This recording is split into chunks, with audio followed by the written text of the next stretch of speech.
Naging emosyonal si Ramil Madriaga habang binabasa ang bahagi ng kanyang sinumpaang salaysay sa impeachment proceedings laban naman kay BP Inday Sara.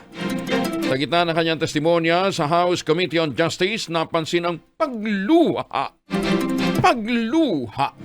nitong si Madriaga habang inilalahad ang nilalaman ng kanyang salaysay.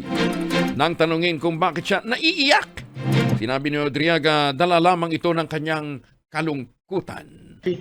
May I know what's happening to you, Mr. Madriaga? You seem to be crying. Are you crying? I just remember one moment.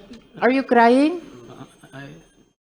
I just, You are nearly crying. I'm Would you like 47. to say something No, about why you are crying on this part of the affidavit? May naalala. hindi naman, malungkot lang po. Malungkot lang po. Malungkot. Oh, Okay, malungkot lang naman. Naalala nyo ng isang moment. One moment in time. Bilib-bilib talaga. Ganda na ang pagkakasulat ng script.